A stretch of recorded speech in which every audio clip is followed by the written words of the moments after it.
La pequeña localidad de San Miguel de Azapa, ubicada en el norte de Chile, era conocida por sus valles fértiles y su tranquilidad. A simple vista, parecía un lugar idílico donde el tiempo transcurría con una lentitud placentera. Sin embargo, entre sus habitantes circulaban historias que pocos se atrevían a mencionar en voz alta, relatos que se susurraban al caer la noche, cuando el viento frío del desierto arrastraba consigo los secretos más oscuros de sus habitantes.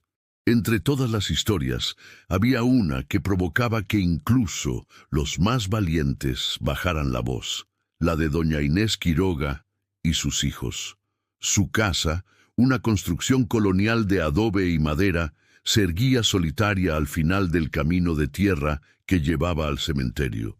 Los lugareños evitaban pasar cerca, especialmente al anochecer, cuando aseguraban escuchar llantos infantiles que parecían emerger de las entrañas de la tierra. Yo nunca creí en esas historias hasta que, por circunstancias del destino, terminé involucrándome directamente con aquel misterio que había atormentado a generaciones enteras. Mi nombre es Mateo Rojas, soy periodista del diario El Mercurio de Arica. Llegué a San Miguel de Azapa en mayo de 2023 con la misión de escribir un reportaje sobre las tradiciones agrícolas de la zona. Lo que comenzó como un simple trabajo de campo se transformaría en la experiencia más perturbadora de mi vida.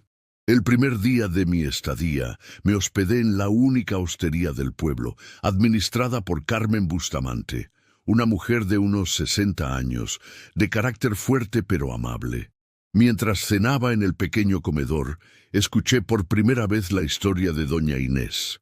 «No deberías quedarte demasiado tiempo en este pueblo», me advirtió Carmen, mientras servía un humeante plato de cazuela. «Hay cosas que es mejor no perturbar». «¿A qué se refiere?», pregunté intrigado, dejando a un lado mi libreta de apuntes.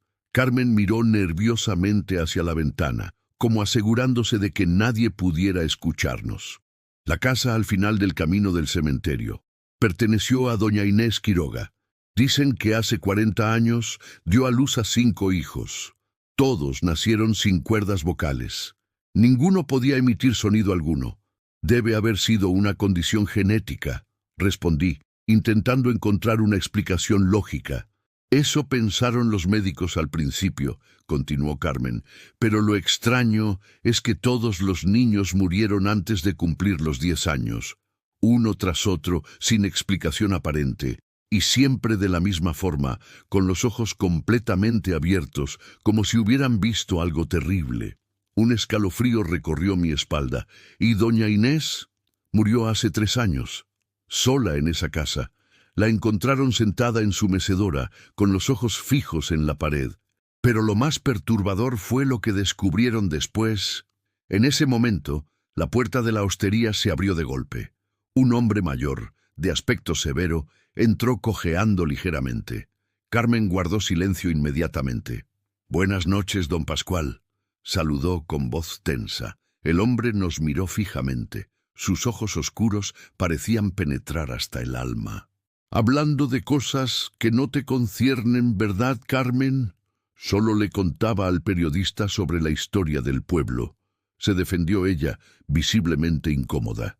«Algunas historias es mejor dejarlas enterradas», sentenció don Pascual antes de dirigirse a una mesa apartada.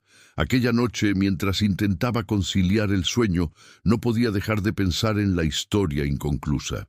¿Qué habían descubierto después de la muerte de doña Inés? La curiosidad periodística que siempre me había caracterizado se despertó con fuerza. A la mañana siguiente decidí visitar el registro civil para investigar sobre la familia Quiroga. La encargada, una mujer joven llamada Laura, me atendió con recelo cuando mencioné mi interés. «No hay mucha información oficial», me explicó, mostrándome unos pocos documentos. «Solo los certificados de nacimiento de los 5 hijos y sus respectivas actas de defunción. El padre nunca apareció en la documentación». «¿Ninguno de los niños superó los 10 años?» pregunté mientras revisaba las fechas. «No, El último en morir fue Tomás, a los 9 años y 7 meses. Todos fueron diagnosticados con una extraña condición congénita que afectaba sus cuerdas vocales. ¿Hay algún registro médico? Laura negó con la cabeza. En esa época el pueblo no contaba con un hospital. El médico rural que los atendió, don Ernesto Vidal, falleció hace más de 20 años. Salí del registro civil con más preguntas que respuestas. Decidí que la siguiente parada sería la antigua casa de doña Inés.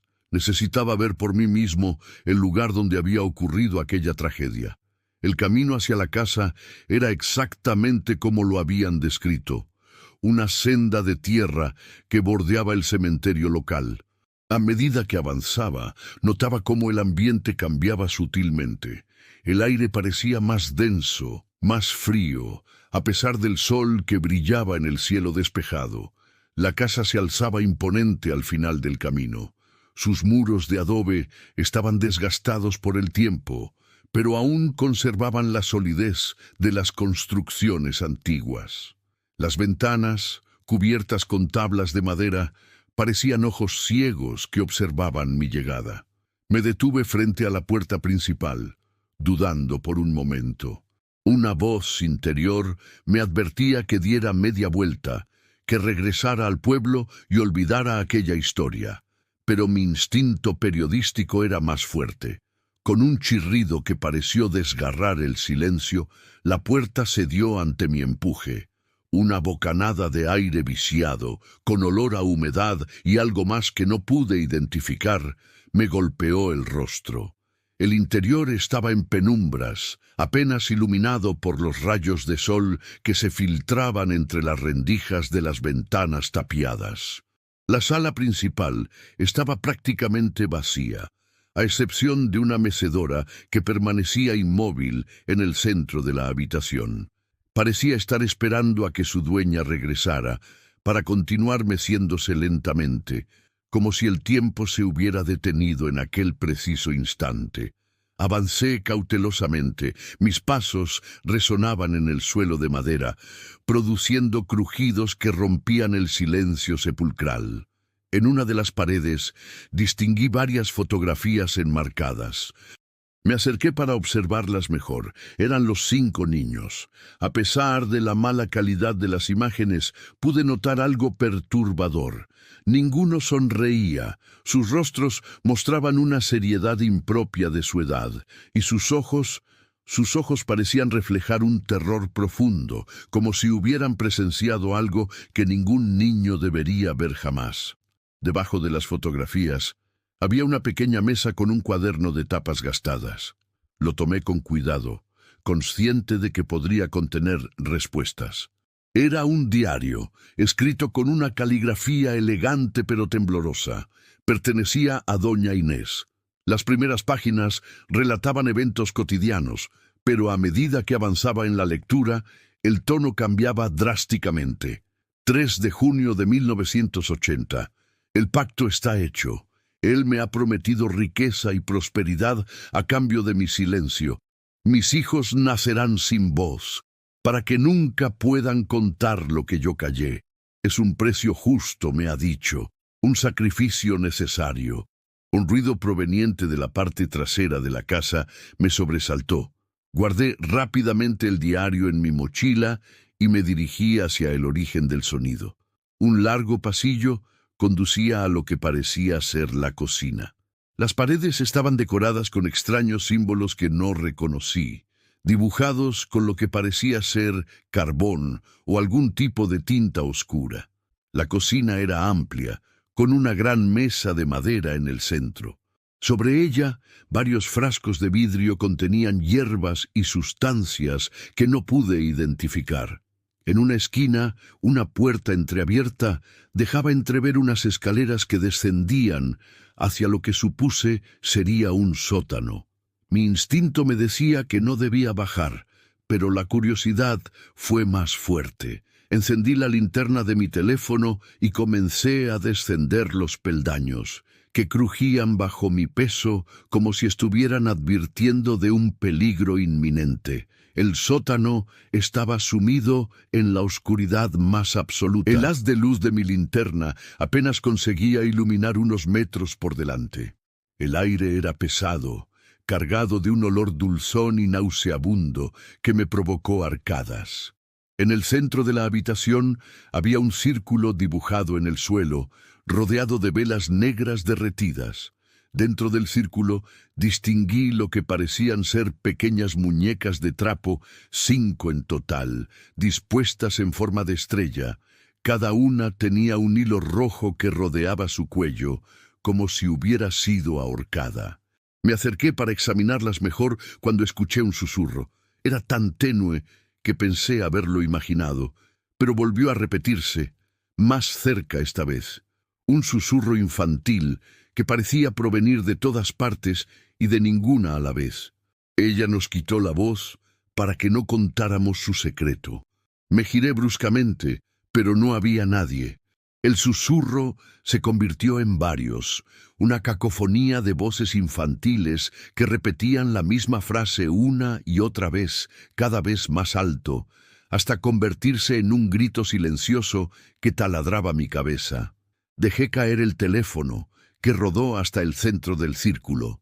La luz iluminó algo que no había notado antes, una pequeña caja de madera tallada con intrincados símbolos. Sin pensarlo 2 veces, la tomé y corrí hacia las escaleras, impulsado por un terror irracional que me impedía pensar con claridad. Salí de la casa tropezando, con la respiración entrecortada y el corazón latiendo desbocado. Solo cuando estuve a varios metros de distancia, me detuve para recuperar el aliento. Aún sostenía la caja en mis manos temblorosas. Con cautela, la abrí. En su interior encontré 5 pequeños objetos que parecían ser lenguas humanas disecadas, cada una etiquetada con un nombre: Miguel, Ana, Tomás, Sara y Luis. Los nombres de los hijos de doña Inés. El horror me invadió por completo. Cerré la caja de golpe y la guardé en mi mochila junto al diario. Necesitaba respuestas y sabía quién podría proporcionármelas. Don Pascual, el hombre que había interrumpido la conversación en la hostería, debía saber más de lo que aparentaba. Según había comentado Carmen al despedirse esa mañana, él había sido el único amigo cercano de doña Inés durante sus últimos años de vida. El sol comenzaba a ocultarse cuando llegué a la casa de don Pascual, ubicada en el extremo opuesto del pueblo. Era una construcción modesta pero bien cuidada, con un pequeño jardín frontal donde crecían plantas medicinales. Toqué la puerta con determinación. Pasaron varios minutos antes de que escuchara pasos acercándose lentamente desde el interior. La puerta se abrió apenas unos centímetros, lo suficiente para que don Pascual me observara con recelo. «¿Qué quieres?», preguntó con voz áspera. «Necesito hablar con usted sobre doña Inés Quiroga», respondí sin rodeos. Su rostro palideció visiblemente.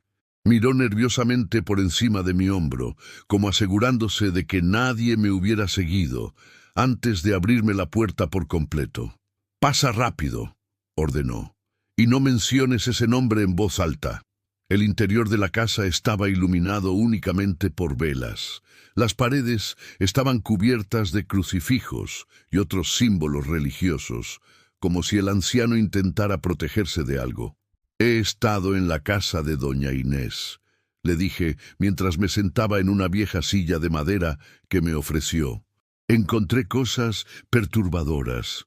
Don Pascual me observó en silencio durante unos segundos, evaluándome. Finalmente suspiró con resignación. Era cuestión de tiempo antes de que alguien descubriera la verdad. Murmuró más para sí mismo que para mí. «¿Qué encontraste exactamente?». Saqué el diario y la caja de mi mochila, colocándolos sobre la mesa que nos separaba. Al ver la caja, el anciano retrocedió con horror.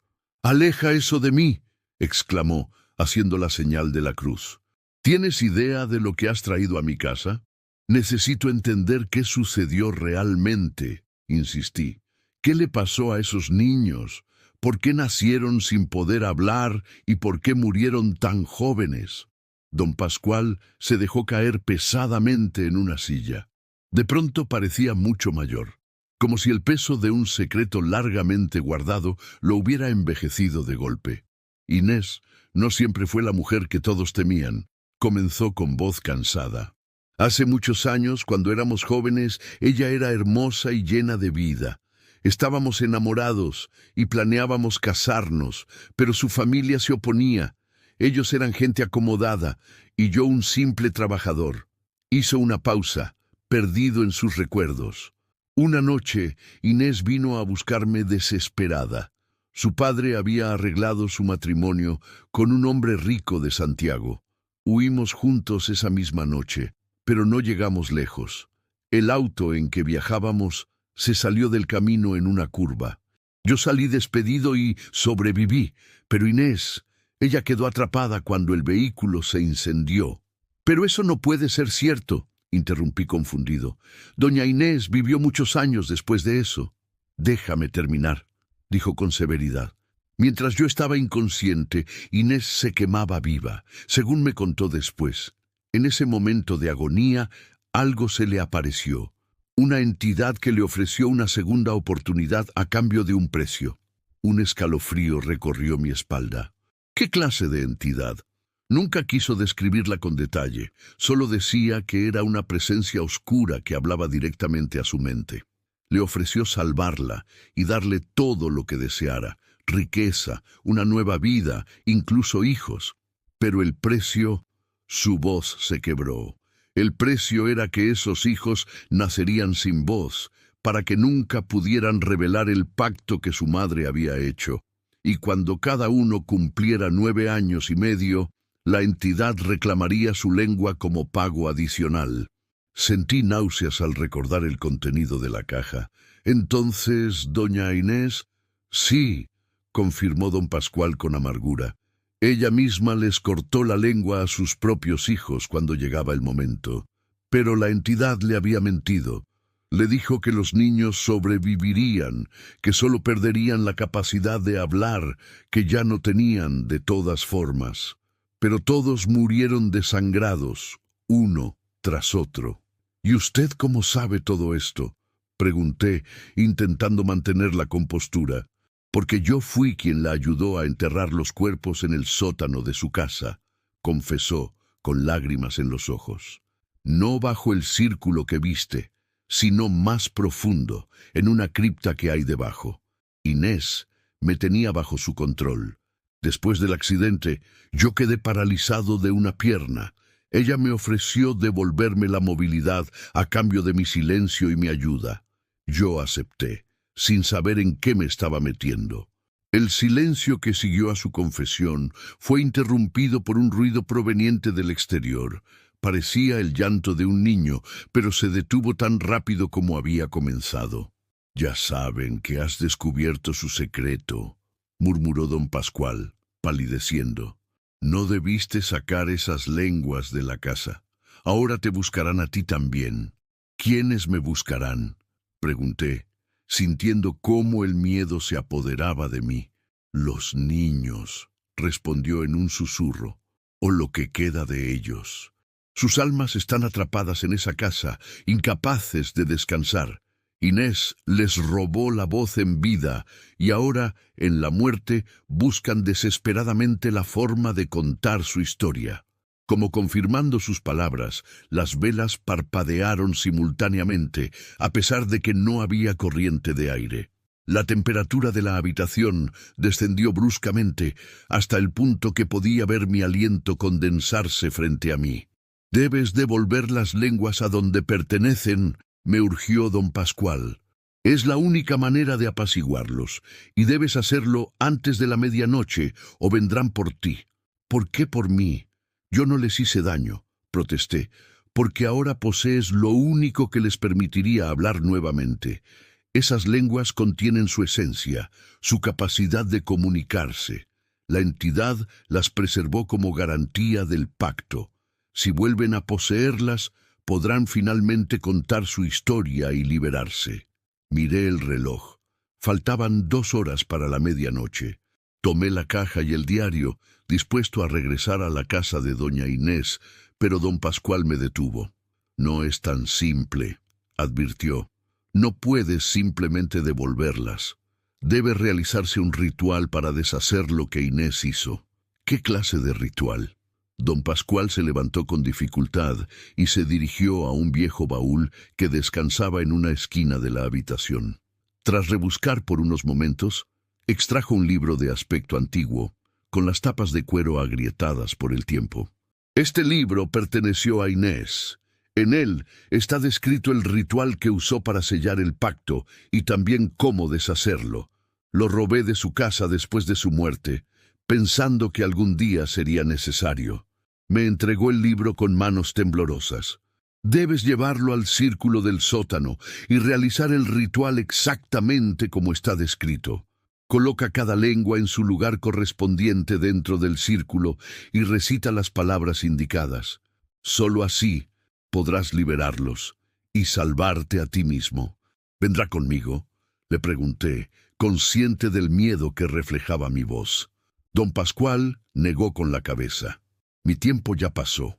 He vivido demasiados años con esta culpa, ayudando a encubrir lo que Inés hizo. Esta es tu historia ahora, tu responsabilidad». Salí de la casa de don Pascual con el libro bajo el brazo y la caja guardada en mi mochila. El pueblo parecía desierto, como si todos los habitantes intuyeran que algo terrible estaba a punto de suceder y hubieran decidido refugiarse en la seguridad de sus hogares. El camino hacia la casa de doña Inés nunca me pareció tan largo. La noche era especialmente oscura, sin luna ni estrellas visibles en el cielo. Solo la débil luz de mi linterna iluminaba el sendero, proyectando sombras que parecían moverse con vida propia. A medida que me acercaba, comencé a escuchar nuevamente los susurros, ahora más claros y persistentes. Eran voces infantiles que repetían palabras inconexas, como si estuvieran aprendiendo a hablar por primera vez. La puerta de la casa estaba abierta, a pesar de que recordaba haberla cerrado al salir. Un viento helado soplaba desde el interior, trayendo consigo un olor dulzón y putrefacto que me resultaba familiar. Entré con cautela, consciente de cada crujido bajo mis pies. La mecedora del centro de la sala se movía lentamente, como si alguien invisible estuviera sentado en ella. Las fotografías de los niños en la pared parecían observarme, sus ojos siguiéndome mientras avanzaba hacia el pasillo que conducía a la cocina. La puerta del sótano estaba completamente abierta ahora, y una débil luz verdosa emanaba desde abajo. Descendí lentamente, cada paso me acercaba más a un destino que comenzaba a temer. El sótano había cambiado. El círculo en el suelo brillaba con la misma luz verdosa que había visto desde arriba, y las muñecas de trapo habían sido dispuestas en una formación diferente. Ahora formaban una especie de sendero que conducía al centro del círculo. Coloqué el libro en el suelo y lo abrí con manos temblorosas. Las páginas estaban amarillentas y cubiertas de símbolos y textos en un idioma que no reconocí, pero que extrañamente podía entender. Siguiendo las instrucciones, saqué las lenguas disecadas de la caja y las coloqué una por una en pequeños receptáculos dispuestos alrededor del círculo, cada uno marcado con el nombre de un niño. A medida que colocaba cada lengua, los susurros se intensificaban. El aire a mi alrededor comenzó a vibrar, como si estuviera cargado de electricidad estática. El frío se hizo más intenso, hasta el punto que sentía como si mis huesos estuvieran congelándose desde dentro. Cuando la última lengua estuvo en su lugar, comencé a recitar las palabras escritas en el libro.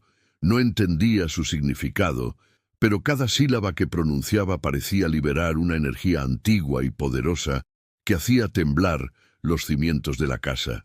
De repente, las 5 lenguas comenzaron a vibrar en sus receptáculos.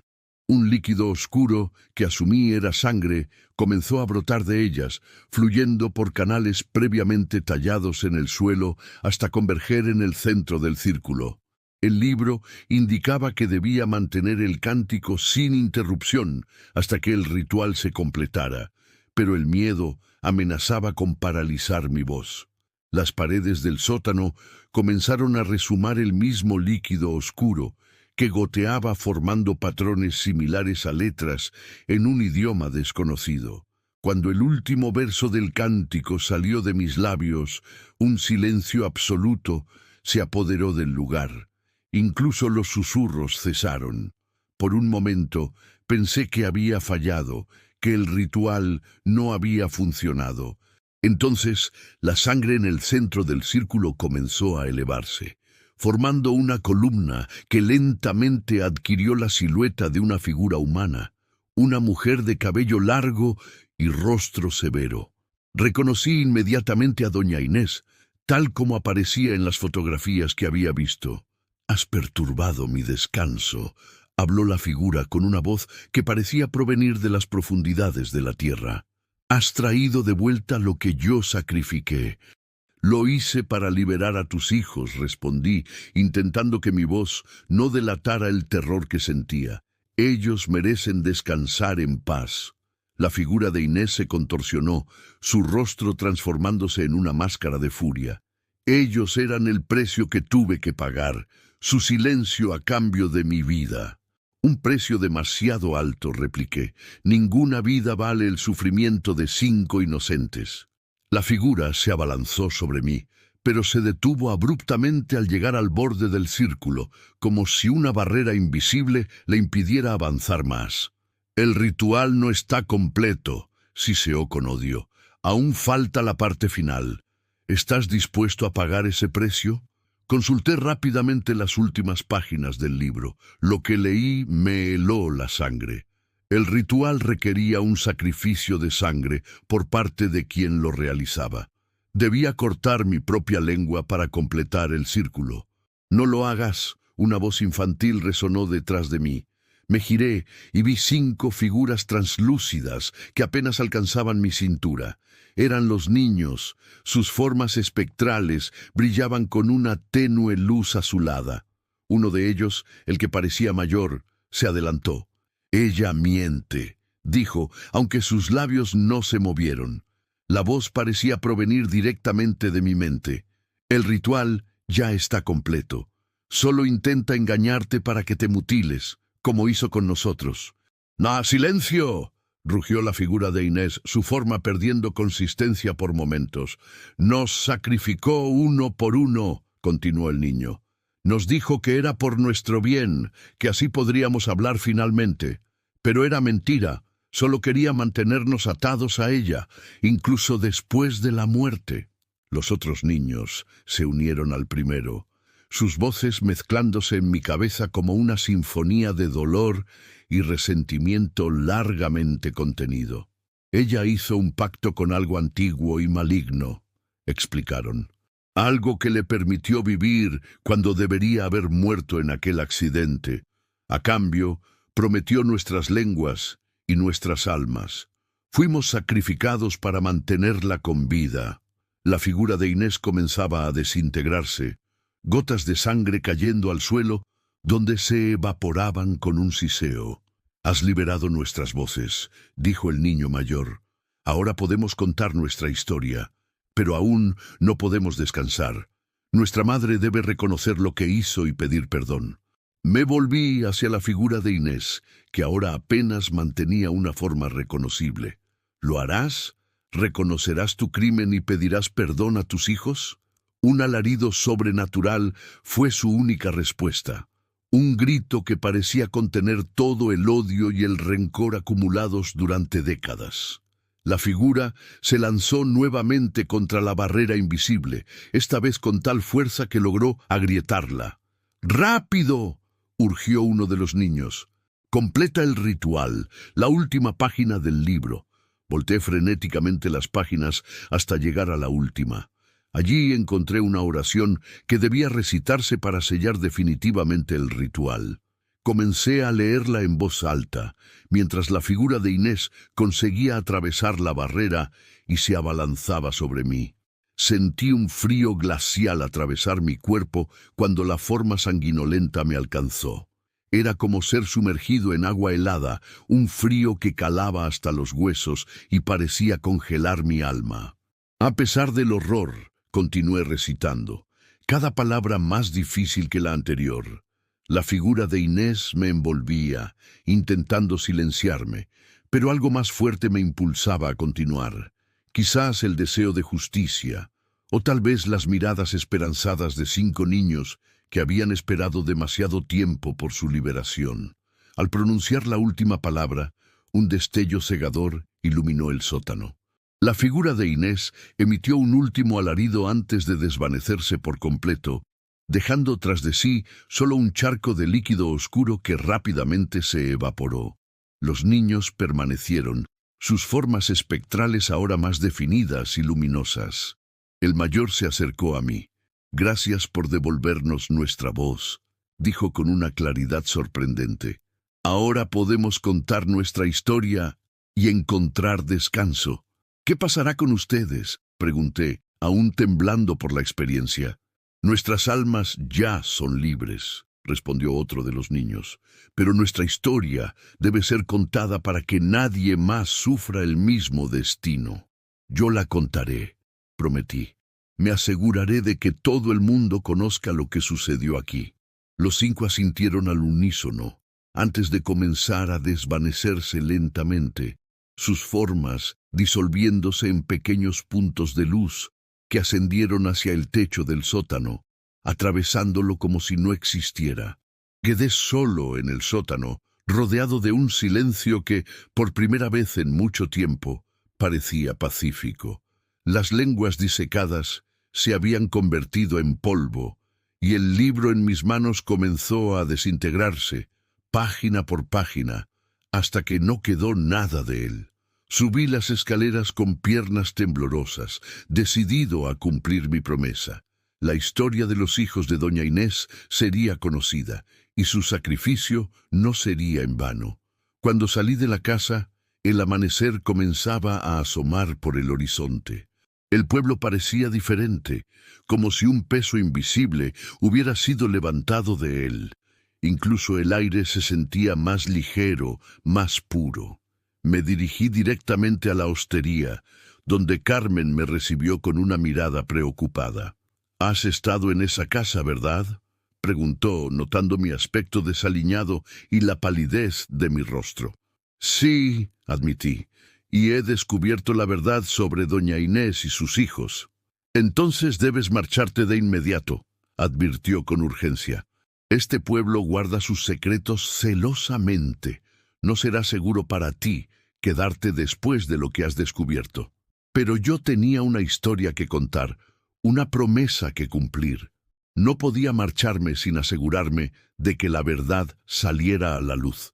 «Necesito usar tu teléfono», le pedí. «Debo hacer una llamada importante». El editor de El Mercurio de Arica escuchó mi relato con escepticismo evidente. A pesar de mi insistencia y los detalles que proporcioné, se mostró reacio a publicar una historia que, según sus palabras, parece más apropiada para una revista de fenómenos paranormales que para un periódico serio. «Sin pruebas concretas, Mateo, no podemos publicar algo así», sentenció finalmente. «Tráeme evidencia verificable y reconsideraré mi decisión». Frustrado, pero no sorprendido, colgué el teléfono. Carmen me observaba desde el otro lado de la habitación. Sus ojos reflejaban una mezcla de compasión y temor. «Te lo advertí», dijo en voz baja. «Nadie creerá tu historia. Es mejor que te marches y olvides todo lo que has visto». «No puedo hacer eso», respondí con determinación. «Hice una promesa. Esos niños merecen que su historia sea conocida». Carmen suspiró, resignada. «Entonces deberías hablar con la doctora Velázquez. Ella llegó al pueblo hace unos 5 años para dirigir el nuevo centro de salud.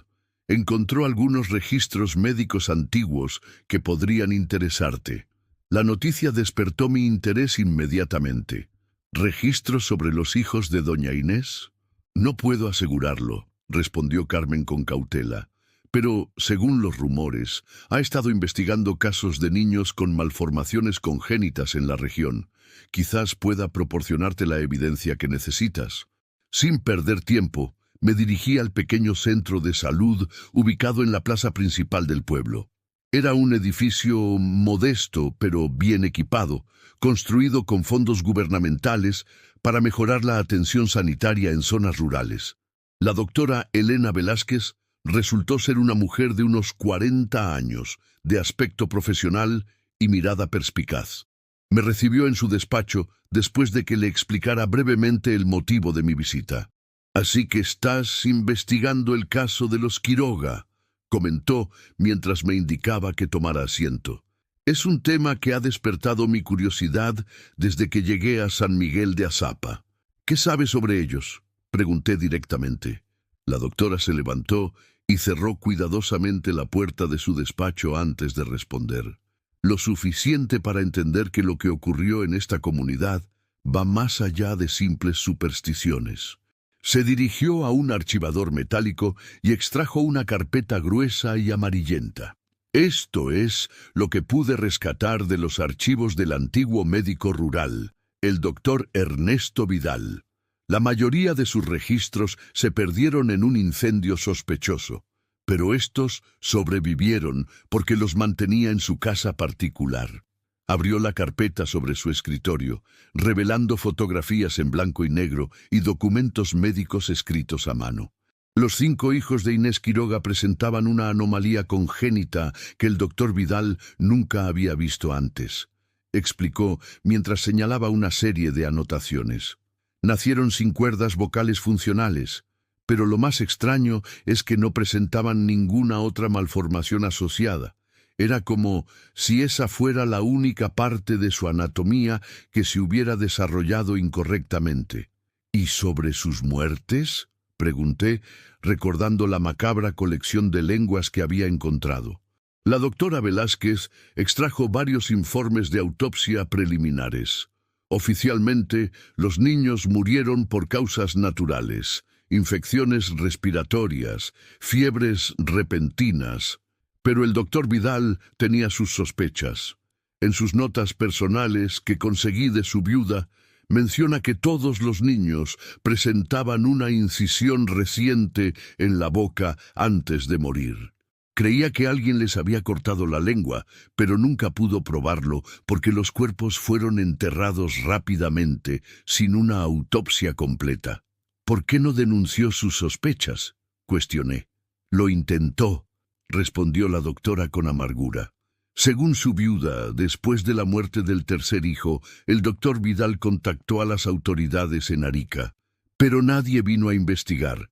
Doña Inés tenía conexiones poderosas, aparentemente. ¿Conexiones? ¿De qué tipo? La doctora dudó por un momento. Esto es donde la historia se vuelve complicada. El doctor Vidal creía que Inés Quiroga pertenecía a una especie de culto. En sus notas menciona símbolos extraños en la casa, reuniones nocturnas con personas desconocidas y rituales que involucraban sangre. Mientras la doctora hablaba, noté un cambio en la atmósfera de la habitación. La temperatura parecía descender gradualmente y las luces fluorescentes parpadearon varias veces. «¿Hay alguien más en el centro de salud?», pregunté, súbitamente alerta. «Solo la enfermera de guardia, pero está en la sala de espera», respondió, notando mi inquietud. «¿Sucede algo?». No tuve tiempo de responder. La puerta del despacho se abrió lentamente, a pesar de que nadie parecía estar al otro lado. Los papeles sobre el escritorio comenzaron a agitarse, como movidos por una brisa inexistente. «Deben ser los niños», murmuré, recordando las formas espectrales que había visto en el sótano de doña Inés. «Quieren que conozcamos toda la verdad». La doctora Velázquez se puso pálida. «¿De qué estás hablando?». Le relaté brevemente mi experiencia en la casa, el ritual que había realizado y las almas de los niños que había liberado. En lugar de mostrar incredulidad, como esperaba, la doctora me escuchó con atención. «Hace unas semanas comencé a soñar con niños que no podían hablar», confesó en voz baja. «En mis sueños Me mostraban sus bocas vacías, como si intentaran decirme algo. Pensé que era el estrés del trabajo, pero ahora un sonido agudo, similar al llanto de un niño, interrumpió sus palabras. Provenía del pasillo exterior. Ambos nos levantamos y nos dirigimos cautelosamente hacia la puerta. El pasillo estaba vacío, pero el sonido continuaba, ahora moviéndose hacia una habitación al final del corredor. La seguimos hasta llegar a una sala de archivos, donde el sonido cesó abruptamente. Esta sala contiene los registros históricos del pueblo, explicó la doctora mientras buscaba las llaves para abrirla. Documentos de nacimientos, defunciones, matrimonios. Algunos datan de la fundación de San Miguel de Azapa. Al entrar, nos encontramos con estanterías repletas de cajas y carpetas polvorientas. El aire olía a papel viejo y humedad. Las luces parpadearon nuevamente antes de estabilizarse. «¿Qué buscamos exactamente?», preguntó la doctora. Como respondiendo a su pregunta, una de las cajas cayó de su estante, esparciendo su contenido por el suelo. Nos acercamos y vimos que eran registros de defunciones de la década de 1940. «Es mucho antes del nacimiento de los hijos de doña Inés», comenté confundido. La doctora recogió uno de los documentos y lo examinó con interés creciente. «Mira esto», dijo, señalando un registro en particular. «Inés Quiroga, fallecida el 15 de junio de 1943 en un accidente automovilístico. El vehículo se incendió y su cuerpo quedó calcinado». «Eso coincide con lo que me contó don Pascual», respondí, sintiendo un escalofrío. «Pero según él, Inés sobrevivió gracias a un pacto con algo. O quizás no sobrevivió», sugirió la doctora, su mente médica buscando explicaciones racionales. «Quizás quien regresó no era realmente Inés Quiroga». Antes de que pudiera responder, otra caja cayó, esta vez desde el estante más alto. Contenía registros de nacimientos de la década de 1970, aproximadamente cuando los hijos de doña Inés habrían nacido. La doctora comenzó a revisarlos metódicamente. «Aquí están Miguel, Ana, Tomás, Sara y Luis Quiroga, todos registrados como hijos de Inés Quiroga. Pero mira esto», señaló la columna donde debería aparecer el nombre del padre. En todos los registros, ese espacio estaba marcado con un símbolo extraño en lugar de un nombre. «He visto ese símbolo antes», dije con voz temblorosa. «Estaba tallado en la caja donde encontré las lenguas». La doctora continuó examinando los registros. «Según esto, los 5 niños nacieron exactamente con 9 meses de diferencia entre sí. Es inusual, por decirlo menos, como si hubieran sido planificados meticulosamente», añadí, recordando las palabras del diario de doña Inés. «Como sacrificios programados». De repente, la puerta de la sala se cerró con un golpe seco. Las luces se apagaron por completo, dejándonos en la oscuridad. Saqué mi teléfono para usar la linterna, pero estaba completamente descargado, a pesar de que lo había cargado esa mañana.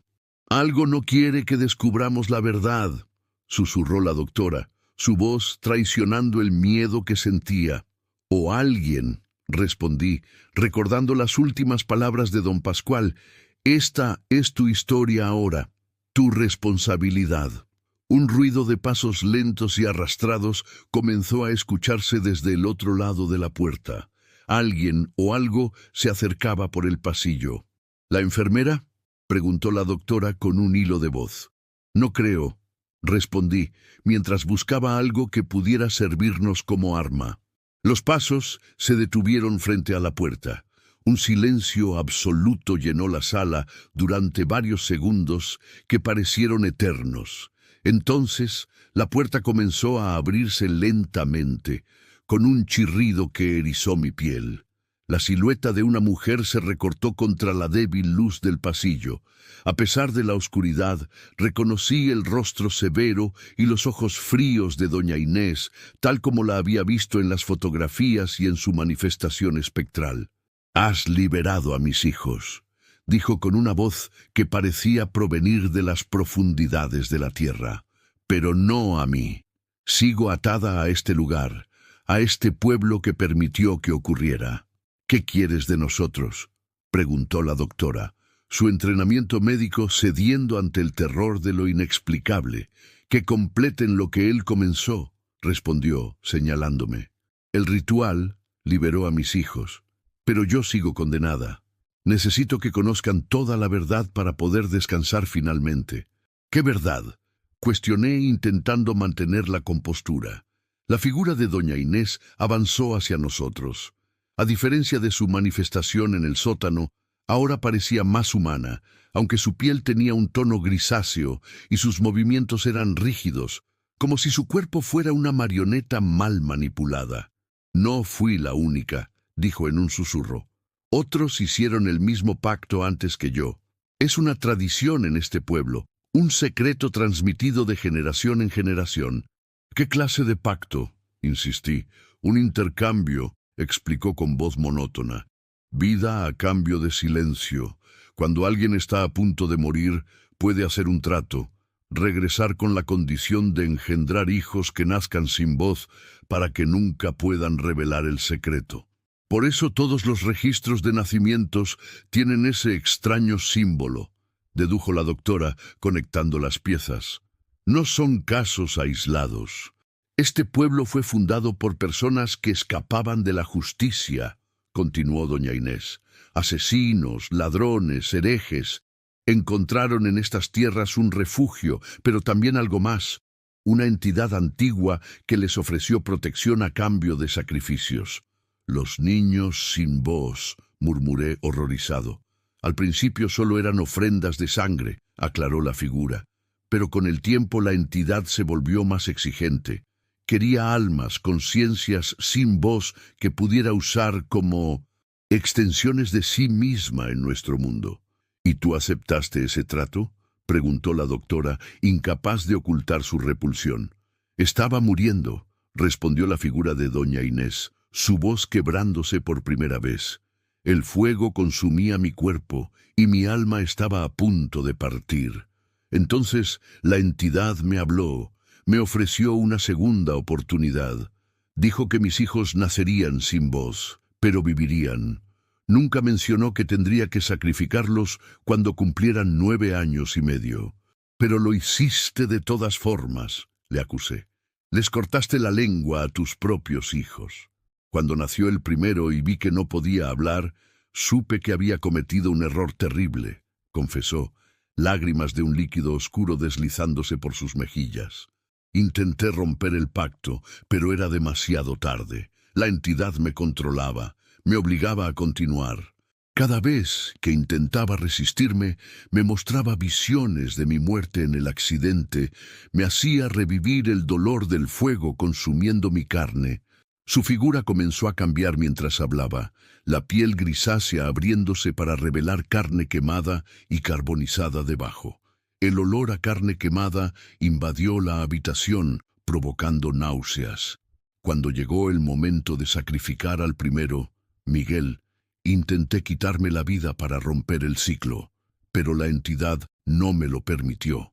Me forzó a cortar su lengua mientras él me miraba con ojos suplicantes, incapaz de gritar su dolor. La doctora Velázquez se cubrió la boca con una mano, horrorizada. ¿Y nadie en el pueblo intentó detenerla? Todos sabían, pero nadie intervino. Respondió la figura, su voz cargada de resentimiento.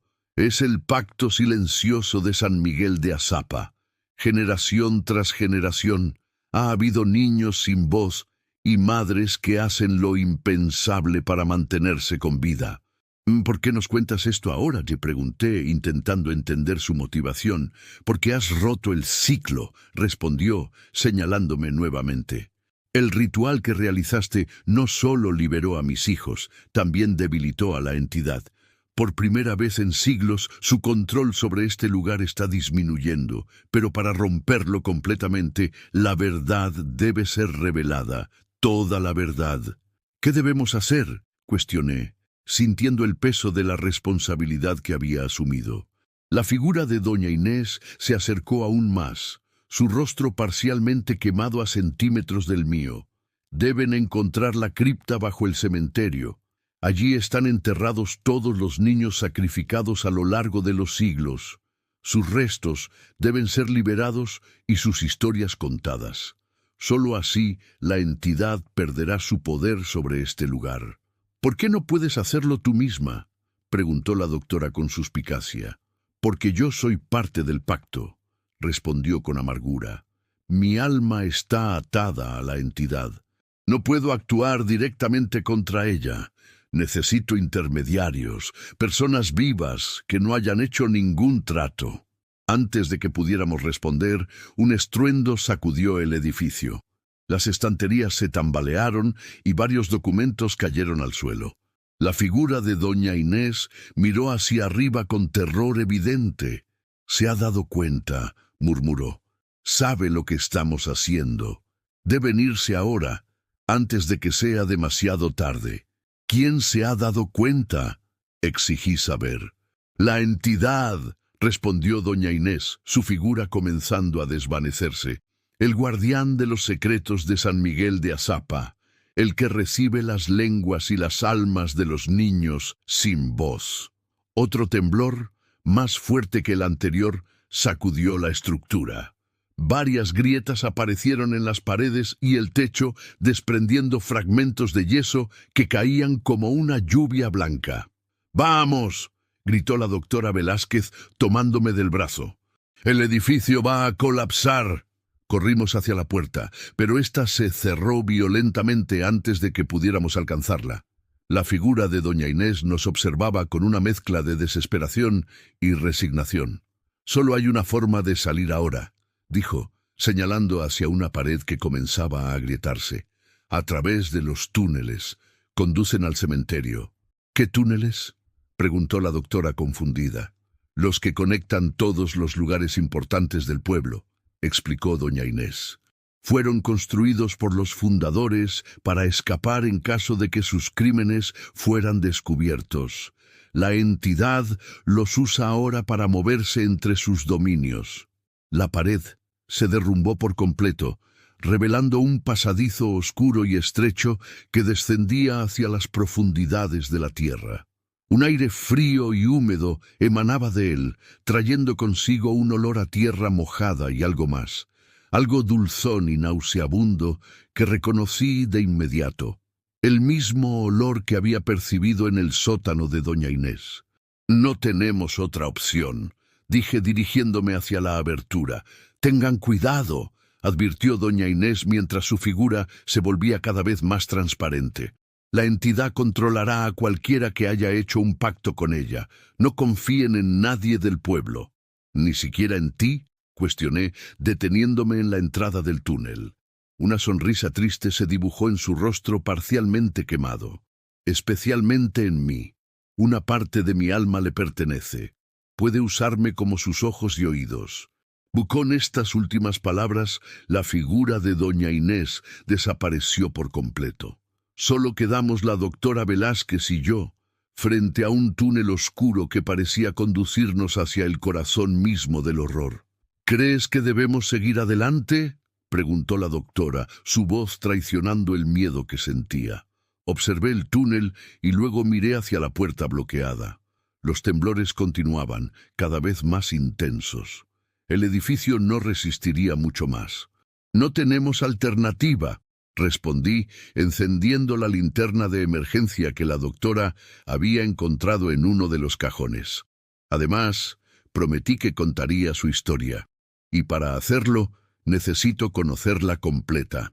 Con determinación renovada, nos adentramos en el túnel hacia una verdad que sospechaba sería aún más perturbadora que todo lo que habíamos descubierto hasta ahora. El túnel se estrechaba a medida que avanzábamos, obligándonos a caminar en fila india. Las paredes, talladas directamente en la roca, estaban cubiertas de símbolos similares a los que había visto en la casa de doña Inés. La humedad se condensaba en el techo, formando gotas que caían con un ritmo constante, como un macabro metrónomo que marcaba nuestro descenso hacia lo desconocido. Estos símbolos, comentó la doctora Velázquez, iluminándolos con su linterna, parecen precolombinos, pero hay algo diferente en ellos, como si hubieran sido distorsionados, añadí, notando las formas retorcidas que vagamente recordaban a los petroglifos de las culturas andinas. Corrompidos. Después de lo que pareció una eternidad caminando en descenso, el túnel finalmente se ensanchó, desembocando en una caverna amplia. El haz de nuestras linternas apenas alcanzaba a iluminar sus dimensiones, pero podíamos distinguir varias aberturas en las paredes, que presumiblemente conducían a otros túneles. «Es como una red subterránea», murmuró la doctora. «¿Cómo es posible que nadie supiera de su existencia?» «Quizás muchos lo sabían», respondí sombríamente, «pero nadie que no fuera parte del secreto vivió para contarlo». En el centro de la caverna distinguimos una estructura circular que se elevaba a unos metros del suelo. A medida que nos acercábamos, el hedor dulzón y nauseabundo se intensificaba. «Parece un altar», dijo la doctora, iluminando la plataforma de piedra. Su superficie estaba tallada con los mismos símbolos de las paredes, pero en el centro había una depresión circular, como un recipiente. «¡Mira esto!», llamé su atención, señalando el suelo alrededor del altar.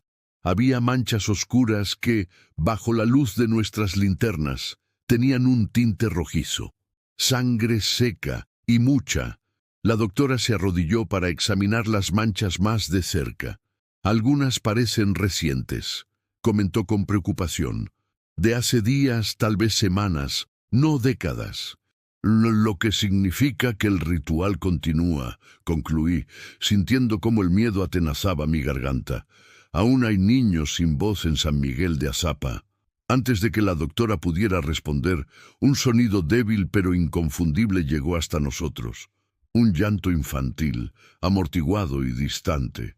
«¿Lo has oído?», preguntó la doctora, poniéndose de pie abruptamente. Asentí, tratando de determinar la dirección de la que provenía el sonido. «Parece venir de allí», dije señalando una de las aberturas en la pared opuesta. Nos dirigimos hacia el túnel indicado, nuestros pasos resonando en el suelo de piedra. A medida que avanzábamos, el llanto se hacía más claro, más definido. No era un solo niño, eran varios, llorando al unísono. El túnel desembocó en otra caverna, más pequeña que la anterior, pero igualmente inquietante. Esta vez, lo que vimos nos dejó petrificados de horror. En el centro de la caverna había una especie de foso circular de unos 3 metros de diámetro.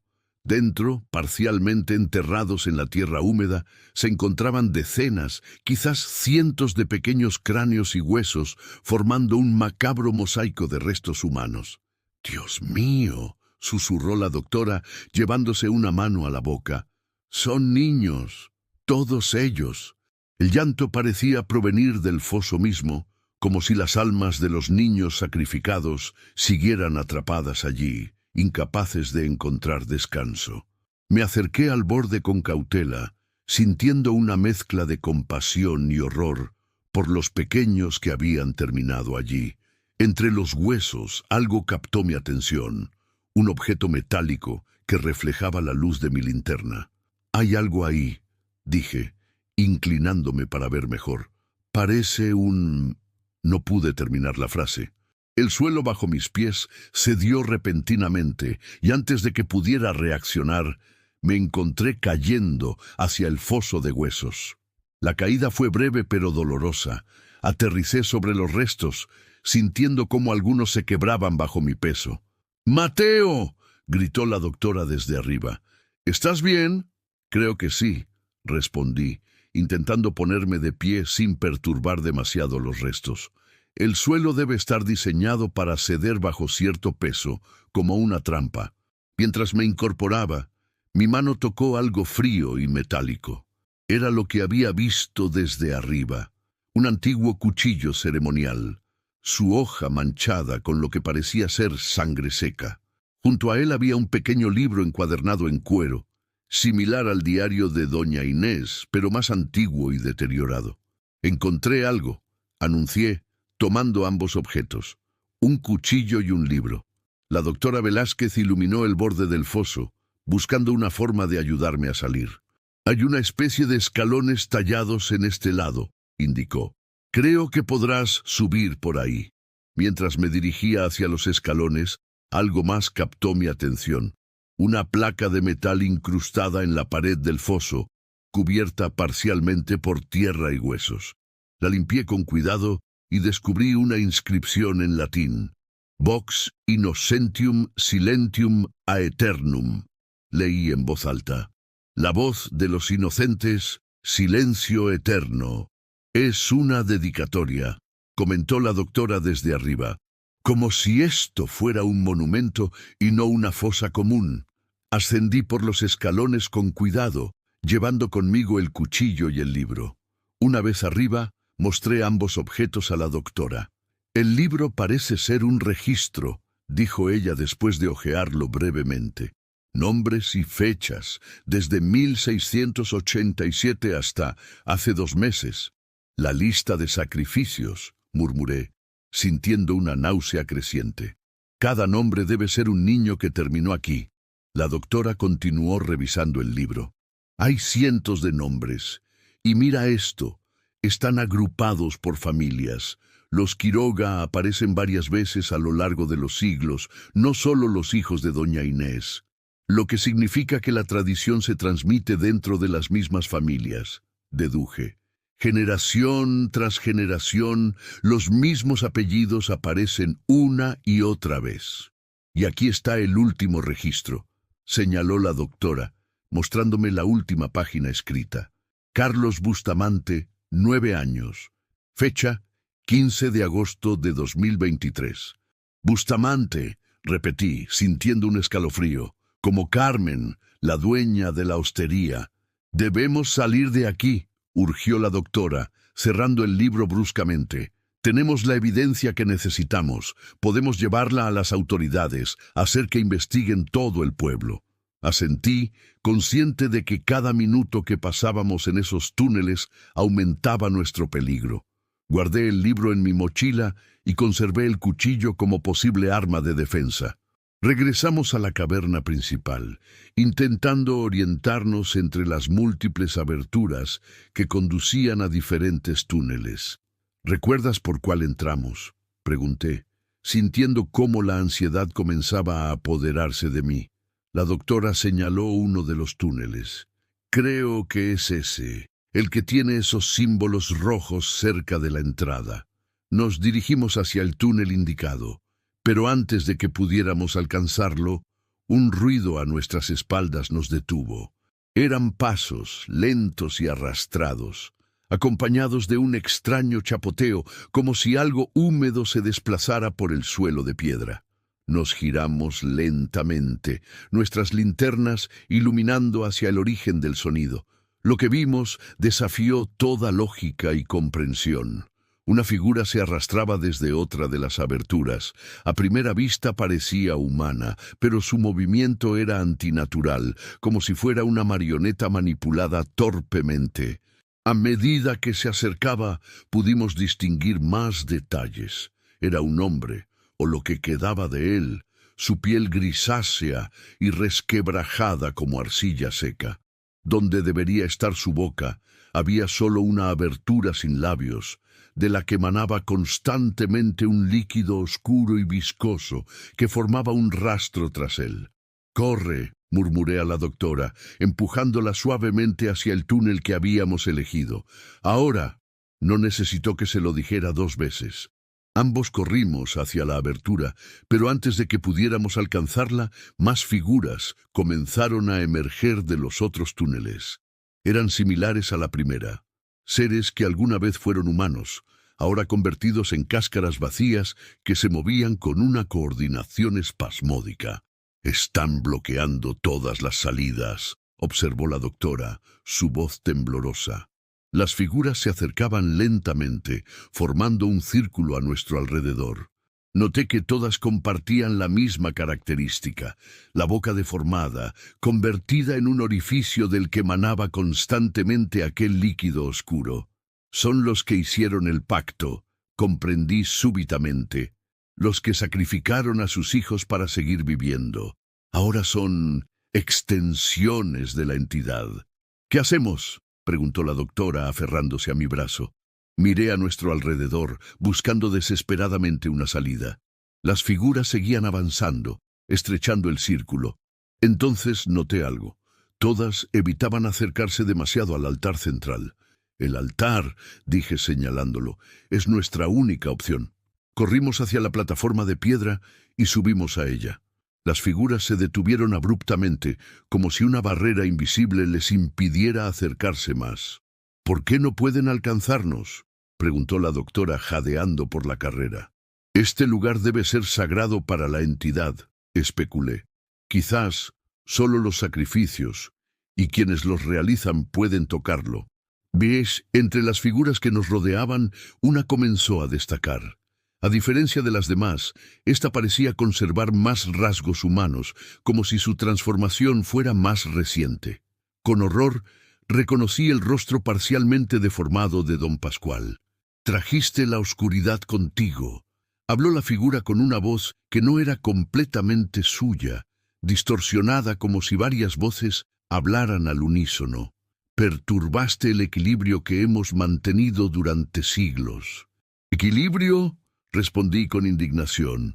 «Han estado sacrificando niños, arrancándoles la lengua mientras aún vivían. ¿A eso llamas equilibrio?». «Es el precio que pagamos por la prosperidad», contestó la figura de don Pascual. «Cada sacrificio fortalece a la entidad, y ella a cambio nos protege, hace fértiles nuestras tierras, aleja las enfermedades y las catástrofes». «¿A costa de niños inocentes?», intervino la doctora, su voz cargada de repulsión. «¿Cómo pueden justificar algo tan atroz?». «No espero que lo entiendan», respondió la figura, acercándose tanto como le era posible a la barrera invisible que protegía el altar. «Son forasteros. No conocen el hambre, la miseria, la desesperación que azotó estas tierras antes de que nuestros ancestros hicieran el primer pacto».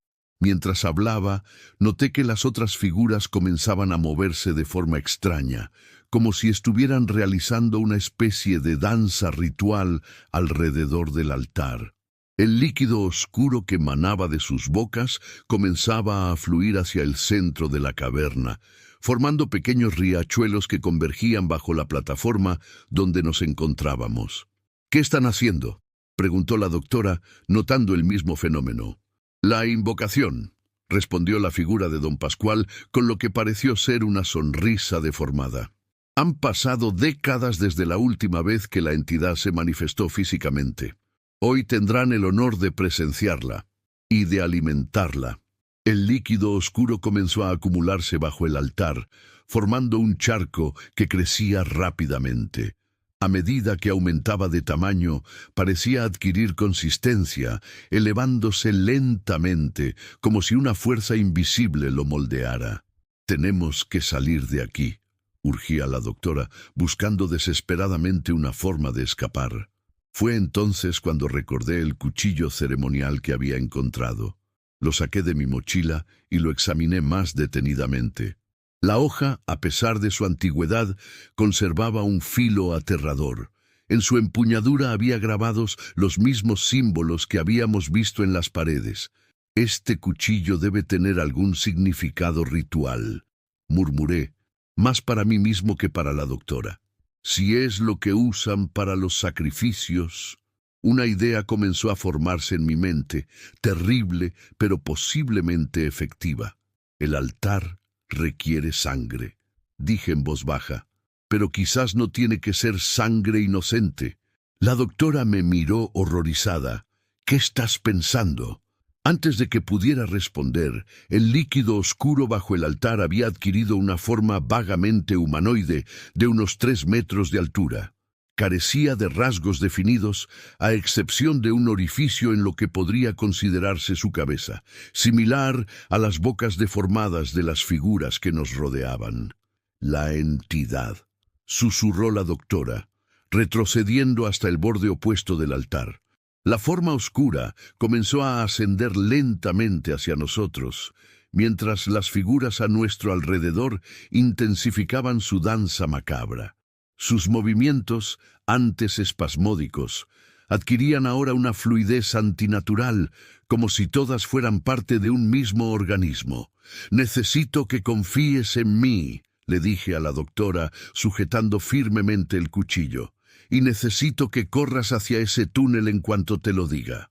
Sin esperar su respuesta, me acerqué al borde del altar, donde la depresión circular que había notado antes parecía estar diseñada para recoger líquido.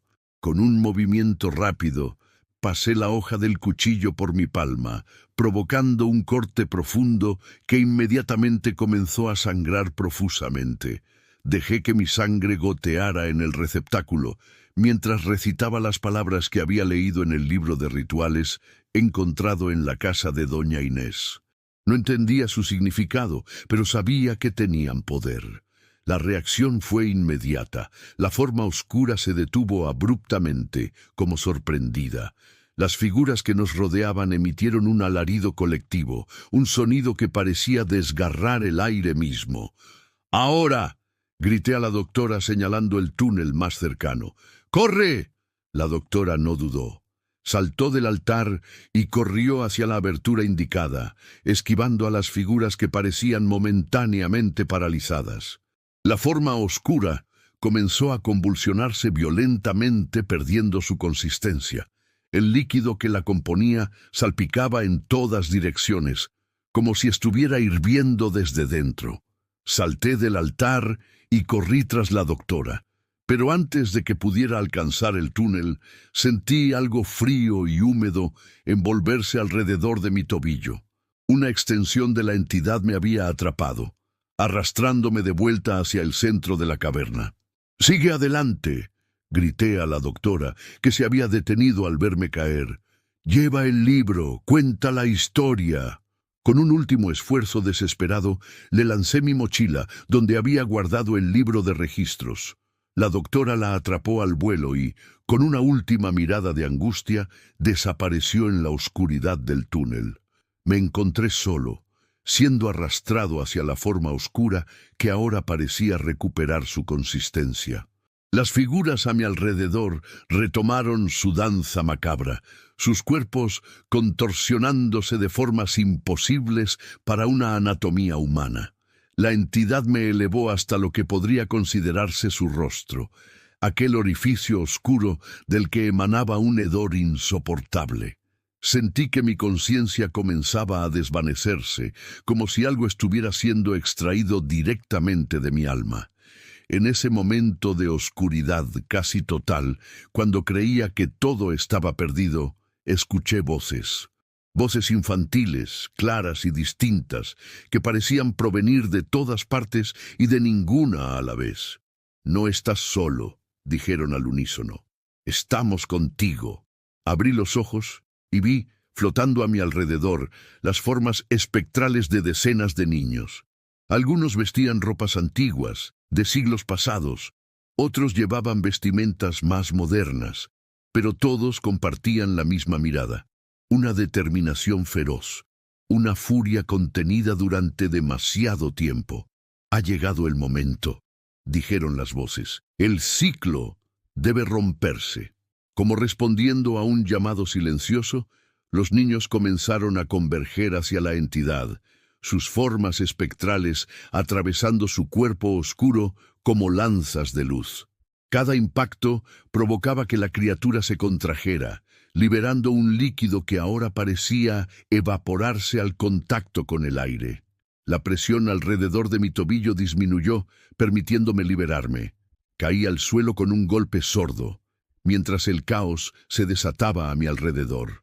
Las figuras que habían sido habitantes del pueblo comenzaron a desintegrarse.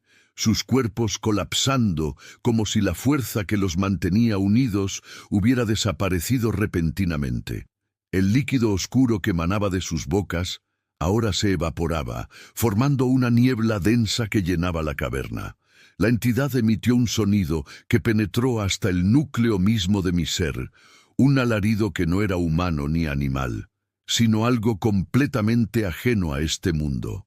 Su forma se contraía y expandía erráticamente, como si estuviera librando una batalla interna contra las almas de los niños que había consumido durante siglos. Aprovechando la confusión, me arrastré hacia el túnel por donde había escapado la doctora. Cada movimiento era un esfuerzo supremo. Mi cuerpo parecía pesar toneladas, como si la gravedad se hubiera intensificado en esa caverna infernal. Cuando estaba a punto de alcanzar la entrada del túnel, sentí una mano fría posarse sobre mi hombro. Me giré esperando ver a una de las figuras deformadas, pero en su lugar me encontré con el rostro sereno de un niño, cuya forma espectral brillaba con una luz azulada.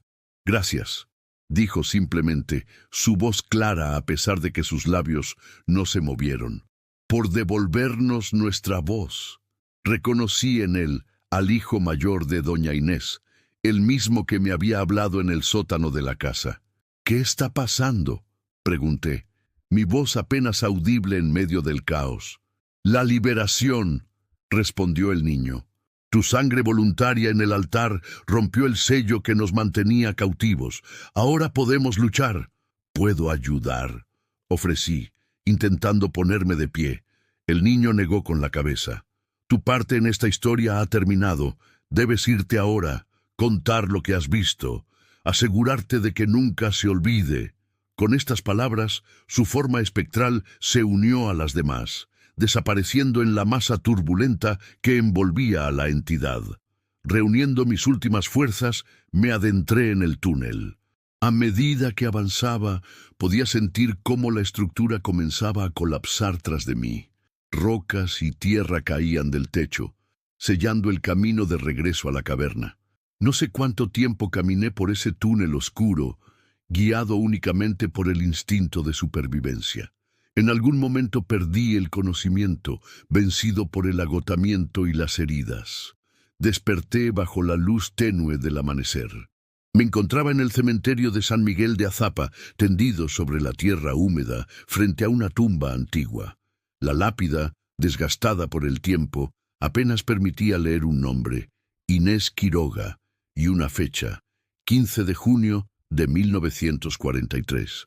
Con dificultad, me incorporé y observé a mi alrededor. El cementerio estaba desierto, sumido en un silencio que, por primera vez, parecía pacífico en lugar de amenazador. Cojeando, me dirigí hacia el pueblo. Las calles estaban vacías, las puertas y ventanas de las casas cerradas a cal y canto. Era como si todos los habitantes hubieran desaparecido durante la noche. La hostería de Carmen Bustamante estaba abandonada, con signos de una partida apresurada. Platos a medio comer sobre las mesas, una cafetera aún caliente sobre la estufa. En la plaza principal encontré a la doctora Velázquez, sentada en un banco con mi mochila a sus pies. Su rostro mostraba el agotamiento y el horror de lo que había presenciado, pero también un alivio inmenso al verme vivo. «Creí que no lo lograrías», dijo mientras me sentaba junto a ella. «¿Qué ha pasado con el pueblo?», pregunté observando las calles desiertas. «Se han ido», respondió simplemente. «Todos ellos».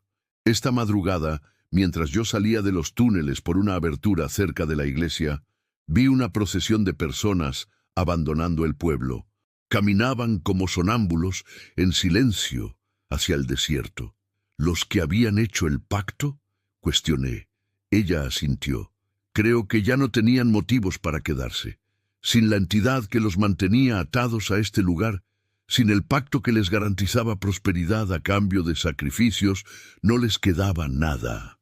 Permanecimos en silencio durante unos minutos, asimilando todo lo ocurrido. «¿Qué haremos con el libro?», preguntó finalmente la doctora, señalando mi mochila. «¿Lo llevaremos a las autoridades?». Reflexioné durante unos instantes antes de responder. Lo haremos. Pero primero debo cumplir una promesa. Debo contar su historia. Y así, con la ayuda de la doctora Elena Velázquez, comencé a escribir este relato. La maldita historia de los hijos de doña Inés, que nacieron sin voz para no contar lo que ella calló.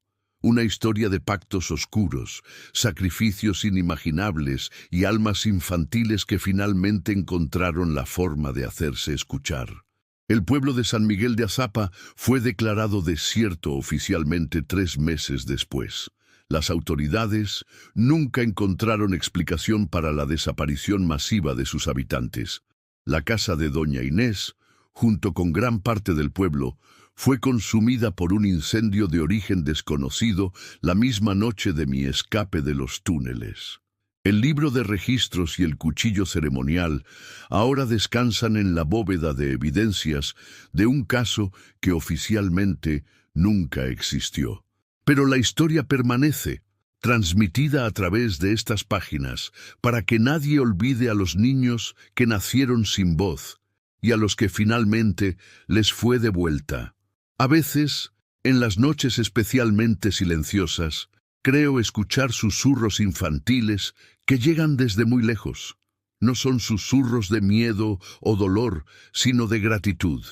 Y sé entonces que, donde quiera que estén ahora, han encontrado la paz que les fue negada en vida. Esta es su historia, su testimonio. Y mientras alguien la recuerde, sus voces nunca volverán a ser silenciadas.